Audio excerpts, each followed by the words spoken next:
It's cold, it's snowy. However, the sun is getting higher in the skies, and the robins are only about 4 to 4.5 weeks away from returning to the southern tier of New York State, and spring is on the horizon. Despite that, our girls, our honeybees, are still in their winter cluster, with a few of the girls braving the 34-degree temperatures today to do a cleansing flight, which we unexpectedly caught on camera. What can you do in February for your honeybee keeping adventure in the Northeast? We'll talk about that when we come back.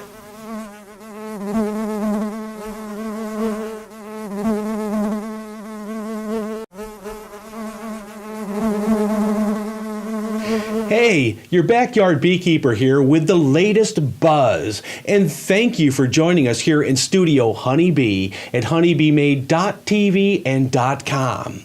If it's your first time here, please take a moment to support your local beekeeper by hitting that subscribe button down below and ding that bell. We would greatly appreciate it. And if you are a return visitor, we thank you so much for coming back.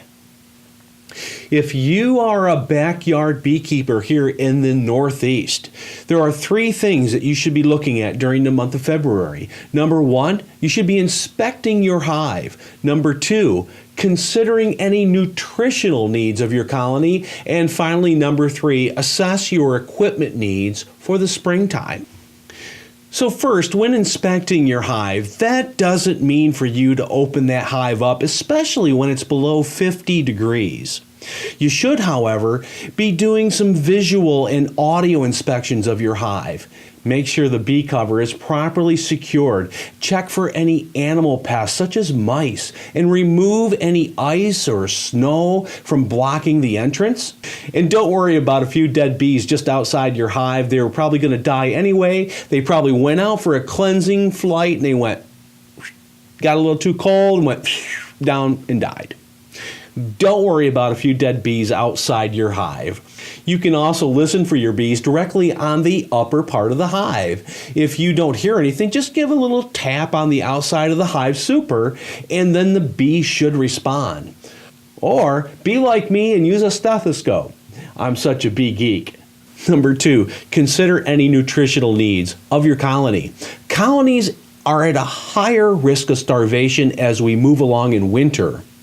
Food or their honey could be at a shortage at this time. Of course, this will depend on a few variables, such as how much honey was left on their hive in the fall time, how harsh the winter's been.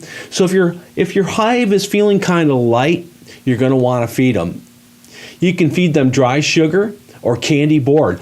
Some beekeepers at this time in February will start feeding them pollen patties to stimulate and support brood rearing. Number 3, it's time to start thinking about your equipment. It's time to take a look and finish fixing any broken equipment from the fall time, cleaning and sterilizing your equipment, and also purchasing any needs, and assembling. If you're an assembler of honeybee boxes, you want to get the assembling done, and painting any of your hive equipment as needed. And make sure, if you're a new beekeeper or you need to make sure you have your bees in, have your bees on order. I know we do. We ordered quite a few nukes this year, and we're going with the Italian bee.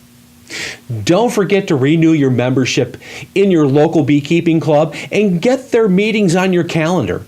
Also, check around for any honey beekeeping classes. Many honey beekeeping classes are held late in the winter. I'm your backyard beekeeper, and we'll catch you on the bee side.